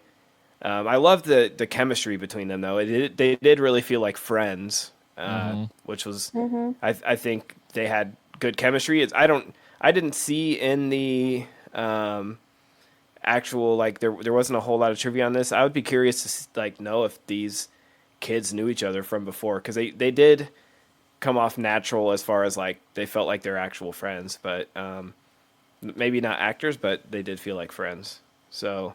I enjoyed it, didn't love it, but I'm curious to hear what you guys think. I grew up in Arizona. I don't know if you guys knew this, but I am Native American. Wait, what? Yeah. That's why I kind of had this idea for the show a while back that I pitched to you guys. To me, when I was a little kid, I would spend time at my grandparents' house on the reservation, the Hopi reservation, and it's like a little village, so I can kind of I feel like I'm connected to them kind of, because when you're little kids, you just run around the village with your friends, and they just dump me off there in the summer, and everyone is your friend there, so you just run around with a big crew, and nobody supervised you. You just did whatever you wanted. So I'm I could totally see this happening. And these little girls, they just had to take things into their own hands. And I liked watching them be brave and stuff. And then they also, one girl was always putting down the culture and stuff. And then her other friend's but I like it. And then it turns out, they actually need their kind of, cultural identity, pops out at the end to help them defeat the bad guy. So I liked it, but the acting wasn't that great, but I think it had a good message for, I guess, the young people, to believe in your I don't know, your nativeness. Roots. Yeah, your roots. So Yeah, man, I love this movie. I thought it was awesome. It's kids on bikes. I mean, come It's on. totally kids on bikes movie. It's kids on bikes. It was awesome. I loved, not that it's completely, but just, that role reversal was all girls. So that was badass to me. We've seen enough dudes. You notice that all three films are just Yep. like very strong female. And this one's directed, first time film by a female director. So, who's Canadian too. So I think she's very familiar to the story so yeah, cheaply made. Acting's not great, but this movie works because the cinematography is fucking awesome. Like the camera work and just the color grading. It's beautiful. Yeah, I didn't think it looked that cheap. No, not at all. And it might just be because you're not used to seeing movies shot near the Arctic Circle, but because it's such a different environment. Yeah, I agree with you. It's just like the views, the vistas across these icy plains was something we're not used to seeing, and I thought it was really beautiful. Absolutely. I thought the cheapness that I saw was just the poor village. When they'd go inside these houses, you'd be like, that door frame's just fucking hammered together. This is, they're just making it work. I hope it doesn't get too cold up here. But, yeah. And then just the concept. I like how it started where just duder, what's that? And bleh, and then, the creature was neat and how it just kind of jumped around or spread, I guess, not jumped around, but and then like baggy face dude was just too much fun. He was so fun to. I'm like this for first time you see him, you're like, oh, that's your dude. Your face is starting to slide, and then after that, it's just like, oh my god, his face is about to fall off, and then he's just flopping around through the whole town. Is just like it's creepy as fuck. It was awesome. Big like possessor / dude from Men in Black vibes. Yes. Oh, for sure. And I love Skin that it suit. felt like, well, they know like their limits on budget, so it's like really it's just like a ill-fitting like rubber mask, but by putting the eyes like blacking out the eyes behind it, it makes it so creepy and cool. Like it could have looked like complete shit, but they did it right and took like nothing and made something cool out of it. Because you talk about the supposed to be shape shifting, but they're not. Like they take over these bodies, and the aliens are trying to use it. It's not so much a. It's just they're an ambush predator using a camouflage mechanism to get just close enough to their prey that they can strike. Right, so they're not like something that's just in the basal ganglia making the body walking around, but it totally just looks like a person and talks like a person, but there's something a little off in the mannerisms. These worm creatures, whatever they are, because you never really get that good of a look at them, climb inside the bodies and pretty much completely hollow them out, and then just have to try to figure out how to pilot this flesh mech around in just a convincing enough manner to get close enough to another living organism to strike that too. But when you get up close to them, like, oh, you're not, like, because they even make the comment after that bear attack scene, which is fucking brutal, and I was kind of bummed they didn't kill the little kid, but, I thought for sure that kid was dead, though. Oh, I know. Oh, man. How did that kid make it? But the one girl says, like, that didn't even look like a bear. Like, because she got up close enough to see, like, this is just a hollowed out bear skin being sort of flopped around by this worm thing that's inside of it. It's walking weird. Yeah. So when the humans are like, the faces are like hanging off towards the end of the movie. It's like, oh, that's so cool. Because, it's just a human skin full of worms trying to walk around like a person, and it falls over and then winds up facing the wrong direction. One of those instances where the low budget kind of worked in their favor because they had to get creative. And it's like Oogie Boogie, making it something original. Yeah. And then they had to have like the white cop who harasses them, and then he gets turned into one of them too, like one of the creepy aliens. He walks into the party and they're like, cops, and he's like flopping all around the house. Yeah, I love was that good. you like saw your, because I was gonna ask like your background a little bit of that, Rose, and it's cool to hear like that this took you back to that and made you think like this is a pretty accurate portrayal of what that is like on the reservation. Just kids doing kid things on their village, just out like when the scene when that happens and they're like, "Don't tell mom we were." Where do they say we were out on the land? On the land. Yeah, on the land. Yeah, and I love that where it's like it's the native version of like when you would be out with your brother and like he would hurt himself. It's like, don't tell mom we were out like riding our bikes on the trails or whatever. It's like the native version of that, but they're fucking shooting a bear. Like, Yeah. way more cool. Like, you guys are doing way cooler shit than I was, Yeah, like when I was little, like my dad bought me like a BB gun or whatever. So you go run around out there, shoot stuff. Oh yeah. Oh. I also really enjoyed this movie. The performances definitely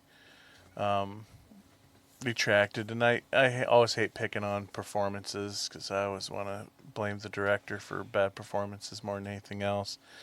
And it's crotchety old man me, but just there's moments where some of those girls at times just gone on my nerves. It's like definitely old man moments of like, put your goddamn phones down. For crying out loud, like they're all at the party, and every single one of them are just on their phones. Like, That's parties these days. Yeah, I hate it. Anyway, but other than that, it was a lot of fun. The best time with the creatures is when they were infested the humans with the floppy faces, all good stuff. You get some of those cool like spider crawl type moments too, where the body contorts and that's where the masks also pay off, because the mask could have the head in a position that wouldn't normally be when you're like on all fours trying to crawl. Yeah, but yeah, good flick. What trivia do you have for this one, Tad? Well, this first piece isn't really trivia, just sort of like a cool observation that they made within the trivia. But due to the location being close to the North Pole during the summer, we get those beautiful, backdrops that were seen and made the cinematography so great. And everything was in daylight. Like there's no night scenes in this. There's nothing in the dark, and they do a really good job of knowing their limits, especially with these creatures. Like Brian had mentioned, we don't see a whole lot of these worm things because they do a good job of not doing what the Thing did. The Thing shows everything in the light. We see it all because they had Rob Bottin to do those scenes. But here it's like we are doing what we can with what we have. So make them few and make them, but it's still like the whole movie being shot in the light and still making it scary is a cool accomplishment and pretty unique. This one's really long, but I thought it was very interesting, and you had like a good lead up to it. Nyla Nkusk, the director, spoke about how she blended practical on-camera techniques with CGI. She said, there was this amazing contortionist that I got to work with, Troy James, who can do the craziest things with his body. So we got to work with these skin suits. We had actors that get turned into aliens. These suits made their skins that the contortionist and also a stunt double would just wear. They would like put them over their head, and they'd have these gloves and stuff as well. And then Troy could do the craziest things with his body. He would bend over backwards, and he's double jointed. So that was really fun, and then we kind of matched those kinds of movements with the CGI creatures. Actually, we had this big polar bear suit made for Troy that could only work with him wearing it. He's like upside down and backwards walking. Wearing the suit was uncomfortable for sure, and running down a hill in that suit for over the course of a day was probably torture for him. I thought that it looked really, really cool, but it also looked so weird, so we ended up just kind of matching it with CG and really using that as an inspiration for the CG version of the bear. So like they put this poor contortionist in the bear suit and had him walking and then ended up replaced it with CG. Yeah. Yeah, but I mean, at least like taking that inspiration is sort of cool. You know, it'd be funny to see what it originally looked like with this poor guy going down a hill in a bear suit. But it's a cool concept of like, how do we do this? What if we made? Because it made me think of. I didn't know until like a month ago.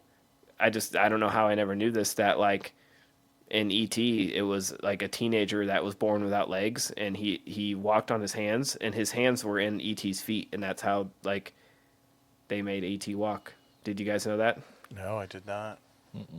Yeah. Wow. Ted's trivia. Well, that's how like E.T. got his waddle, was like they had the guy who played him at Nightmare Weekend, and he talked about like they originally tried to get like a little person in a suit, and like putting his feet in E.T.'s suit and having them walk, it wasn't quite working proportionally, so they asked around, and there was this disabled guy who was born without, you know, he's like just a waist up, he has no legs, but he walks on his hands, so he put his hands in E.T.'s feet, and that's where he got that sort of unique waddle from. But it made me think of that, where this person walking, you know, we see like contortionists and breakdancers and shit, like, you know, they do that back bend and walk like that, like the spider walk basically, and it's cool to think like, you know, that's what this was. Yeah, Sweet. that's what I have for trivia. Cool. All right. Well, that is it, folks, for the films we're going to discuss for this topic. But don't touch that dial. There's still more Attack of the Killer podcast to come. We're going to take a quick break, and when we come back, we're going to finish off the show with our last two segments. First, though, you're going to hear a promo for our podcast network, the Prescribed Films Podcast Network. The PFPN is home to so many great shows, and you can check them all out on thepfpn.com. We'll be right back.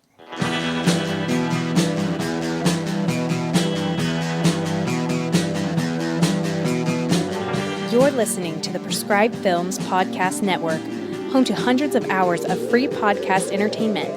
The shows on this network all have a common goal: providing you with the best discussions about movies and other forms of entertainment media. The PFPN hopes to fill your earholes with audio joy. Visit our website with links to all the other amazing shows at www.thepfpn.com. Thanks for listening.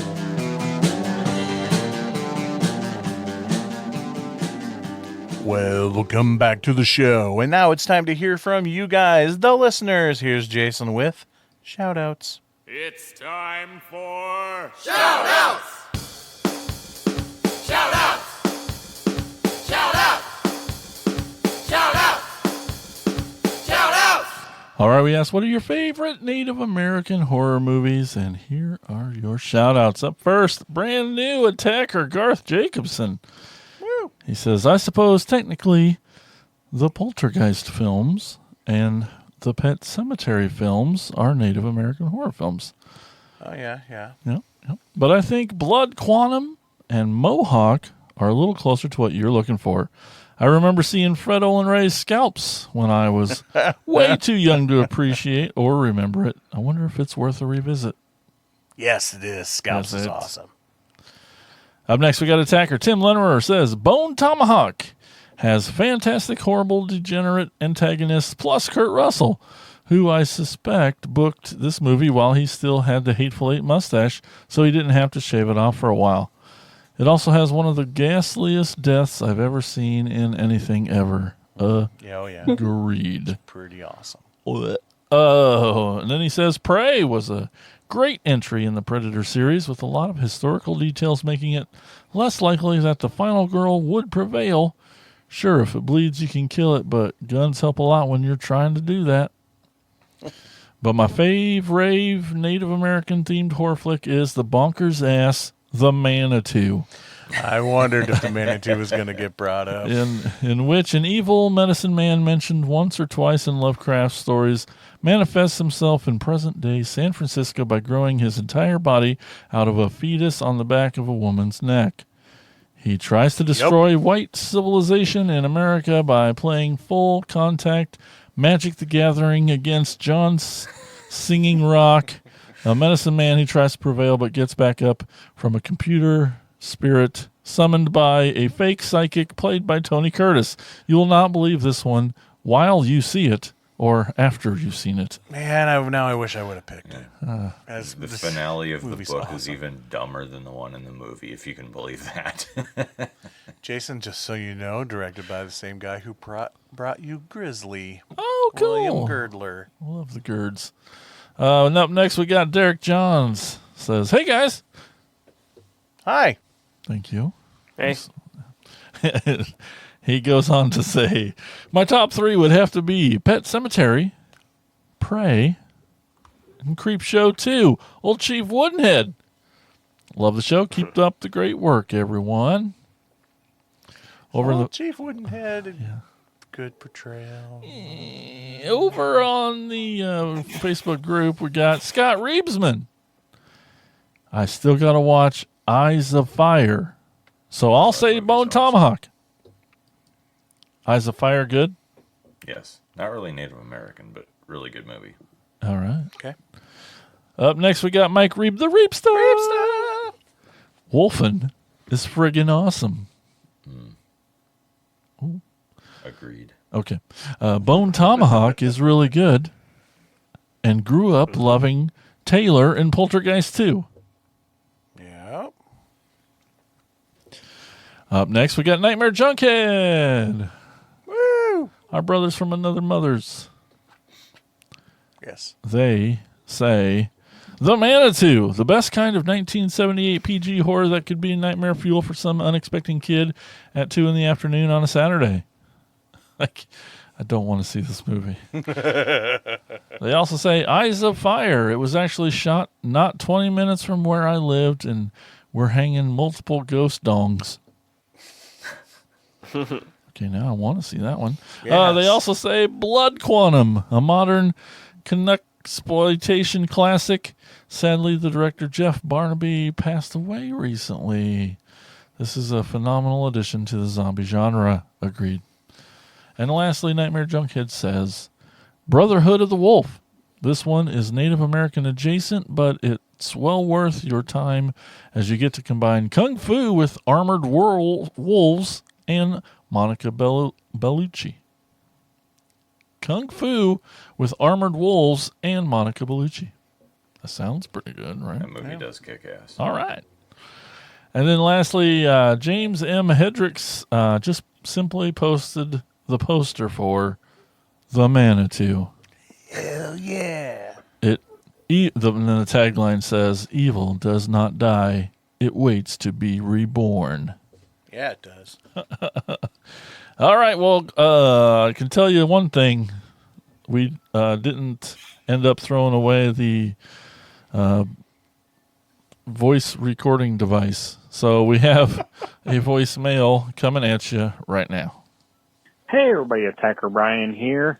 Now I missed my last phone call, and I had a guest lined up, like a celebrity expert on Disney Halloween films, but I was busy and didn't get to the phone in time, so we'll do that next year maybe. I mean, I'm down for another Disney Originals horror episode, right? But in the meantime, it sounds like we're talking Native American horror films, and there's not a lot of them.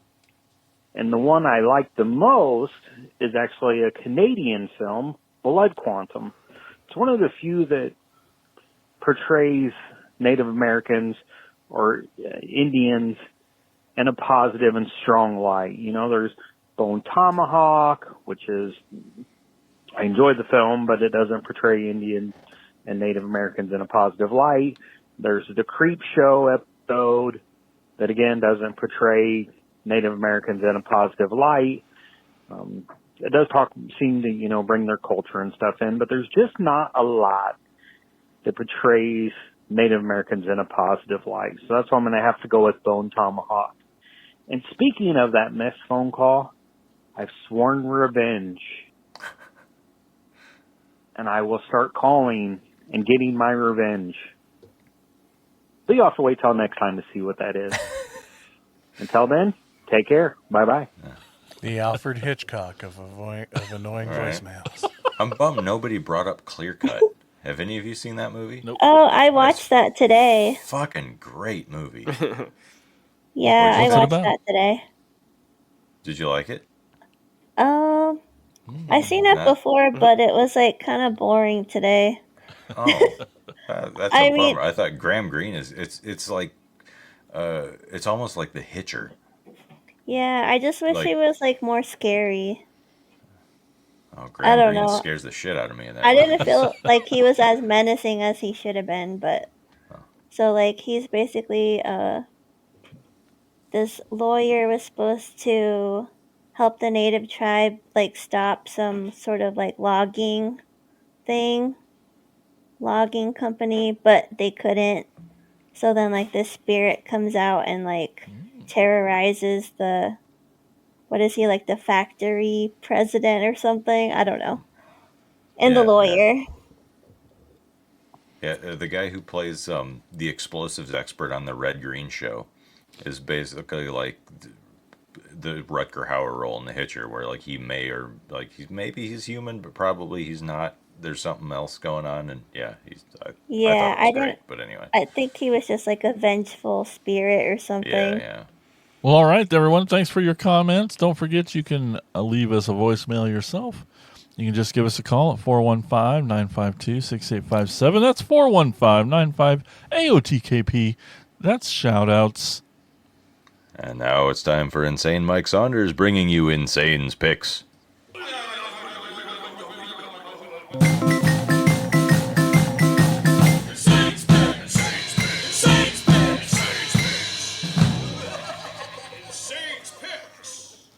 Two friends on a road trip pass through a small generic town only to find that aliens are landing and feeding upon the human race. Or as much as they can eat, considering that they're only two action figured sized rubbered aliens. All shot in glorious VHS. That's right, for this Insane's Picks, I am talking about Feeders from 1996. Feeders is a sci-fi horror film shot on video, made for only $500, and directed and starring the Polona brothers, John and Mark, and John McBride. Three titans in the world of shot on video features. Feeders marks the first collaboration between McBride and the Polona brothers. Now, John McBride made his mark in the 80s with two masterpiece shot-on-video films, Cannibal Campout and the earlier mentioned Wood Chipper Massacre. While Mark and John Polona are twin brothers with twin mustaches that were known for such films as Splatter Farm, Hallucinations, and Church of the Damned. Feeders is probably their most successful film, considering Blockbuster back in the day acquired the film for the rental market and was the most popular independent film rental for Blockbuster that year. There were two sequels, Feeders 2 Sleigh Bells from 1998 and Feeders 3 The Final Meal from 2022. If you like low-quality shot-on-video productions, I know I do, that feature lots of driving scenes and crappy little rubber alien puppets that look like they were won from a crane machine, then you should check out Feeders. You should, Jason. Okay. No. And that is it. That is it for this episode of Attack of the Killer Podcast. Let's hear it for Rose, everybody. Woo! Thanks for joining us. Yeah, thanks for inviting me. Yeah, not a It problem. was fun. And thanks for the topic. It was a really cool Heck topic yeah. to dig into. Yeah. It's like you don't really see a whole lot of like appropriate representation of like Native American culture, and I think like the film industry is becoming a little bit more aware of that. Yes, And for sure. I'd Yes, like it to should be. see a lot more like indigenous actors in the future. I don't think there's that many right now, but We're getting there. Yeah. Awesome.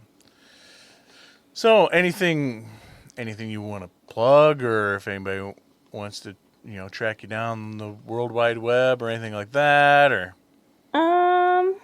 I mean, I don't really have anything. If you guys want to add me on Instagram, I'm on Instagram. My tag is Talashoma. Awesome. Awesome. All right. And if you want more Attack of the Killer podcasts, we're on Facebook, Instagram, X, Threads. Subscribe to our YouTube channel. Subscribe to our TikTok. You can also chat with us on Discord. And make sure to rate and review us on iTunes. That would be super duper of you. So thanks, everybody, for listening, and we will talk to you all next time on Attack of the Killer Podcast. See ya! Oh no, could this be the end of? Attack of the Killer Podcast. Attack